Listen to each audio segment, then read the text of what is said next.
نحمد و نصلی علی رسول الکریم. عزیزان محترم، انشاءاللہ ہفتے کے دن بعد نماز عشاء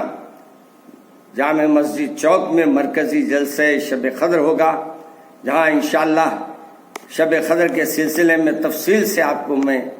خطاب کروں گا. آپ اس رات کو غنیمت جانیے، توبہ استغفار، اللہ کے سامنے لمبے لمبے سجدے کیجیے اور اللہ کو منانے کی کوشش کیجیے. جامع مسجد چوک انشاءاللہ اس دن میں 11 بجے سے وہاں 11:30 بجے سے خطاب کروں گا، وہاں ضرور تشریف لائے. اور مجھے افسوس ہو رہا ہے یہ سن کر، ابھی مجھے بتایا گیا کہ آج یہ مبارک مہینے میں بھی نفرتیں اتنی بڑھ گئی ہے کہ ایک دوسرے کے خون کر رہے ہیں. خدا را اللہ سے ڈرو، ایک مسلمان کے خون کو بہانا کتنا بڑا گناہ ہے، تم سمجھ نہیں پا رہے ہیں. اپنے چند ٹکوں کے لیے کسی کے گھر کو تباہ کرنا، اپنے چند خواہشات کے لیے کسی کے گھروں کو برباد کرنا ایک مسلمان کا یہ کام نہیں ہو سکتا. ہاں، یہ جو وہ کام ہو رہے ہیں، میں اپیل کرتا ہوں مسلمانوں سے، اگر مسائل کو حل کرنا ہے تو علماء کے پاس جاؤ، بجائے اس کے کہ ایک دوسرے کے گلے پکڑے.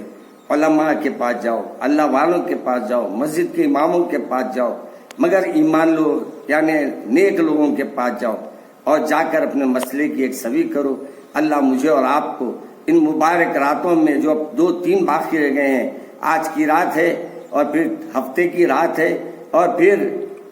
پیر کی رات رہے گی، یہ 3 راتیں اللہ ہم کو عبادت کرنے کی توفیق عطا فرما دے تاکہ ہم کو شب قدر مل جائے. اللہ مجھے اور آپ کو اپنے فضل و کرم سے اپنی حفاظت میں رکھے. السلام علیکم ورحمۃ اللہ وبرکاتہ. ناظرین کرام، لیلۃ القدر خیر من الف شہر، آج کی وہ رات ہے جہاں ماشاءاللہ اللہ تبارک و تعالی آج کی ایک رات عبادت کرنے والے کو 83 برس کی عبادت کا ثواب دے گا.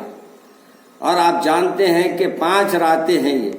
21ویں شب، 23ویں شب، 25ویں شب، 27ویں شب اور 29ویں شب. یہ 5 راتوں میں اگر کوئی جاگ لے اور وہ شب قدر پا لے تو گویا وہ 83 برس اپنے اللہ کو یاد کرنے والوں میں اس کا شمار ہوگا اور اس کا نام ہوگا. اور اللہ تبارک و تعالی روز جتنے جہنم سے لوگوں کو آزاد کرتا ہے، شاید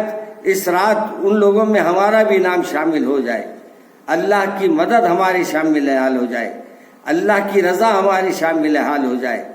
آپ روزے تو ہیں لیکن روزوں کو ضائع کر رہے ہیں، اپنے وقت کو ضائع کر کے اللہ کی عبادت کو چھوڑ دیا، قرآن پاک کو چھوڑ دیا، تراویحوں کو چھوڑ دیا، ہوٹلوں کو آباد کیا، ہوٹلوں میں اپنی زندگیوں کو لگا دیا، تفریح گاہوں میں لگا دیا. بڑے افسوس کے ساتھ ان مسلمان جو نام نہاد مسلمان ہیں، میں ان کے لیے یہی کہوں گا کہ اللہ ایسے مسلمانوں کو ہدایت دے. اگر یہ ہدایت کے قابل نہیں ہے تو یہ ہمارے لیے اور مسلمانوں کو بدنام کرنے کے لیے جو یہ کمالات کر رہے ہیں، جو یہ ایگزیبیشن رکھ کے تماشے کر رہے ہیں، جہاں ڈسکو کرا رہے ہیں، عورتوں کا ناچ، مردوں کا ناچ، کھانے کے پینے کے اشیاء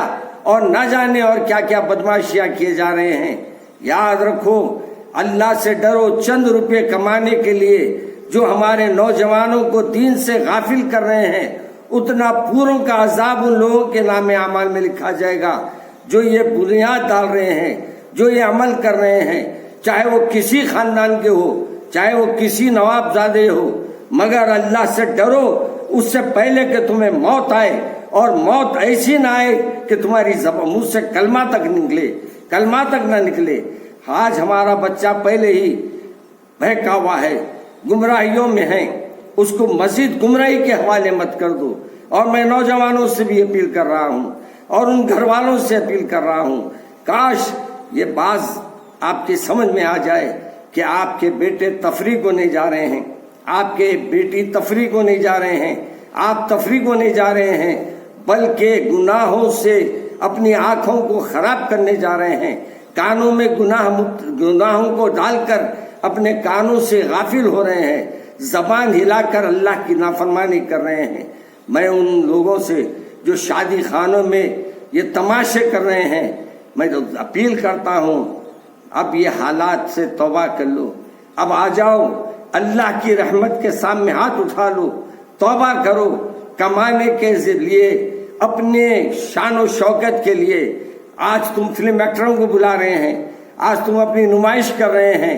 یاد رکھو ایک دن تمہاری نمائش ہوگی اور وہاں کوئی مٹانے والا نہیں ہوگا، اور وہ دن قیامت کا دن ہوگا، اور جتنے لوگوں کو تم گمراہ کر رہے ہیں وہ سب تمہاری گواہی دیں گے، اور تمہارا صرف اور صرف ٹھکانہ جہنم ہوگا۔ میں آج بھی ان سے اپیل کرتا ہوں کہ یہ شعبدے بند کیجیے، گانا بند کیجیے، ناچنا بند کیجیے، یہ فلم ایکٹروں کو بلانا بند کیجیے، خدا را وہ سب پیارے رسول صلی اللہ علیہ وسلم کی امتی ہے جو آج برباد ہو رہے ہیں، ان کو برباد ہونے سے بچا لیجیے۔ السلام علیکم ورحمۃ اللہ وبرکاتہ۔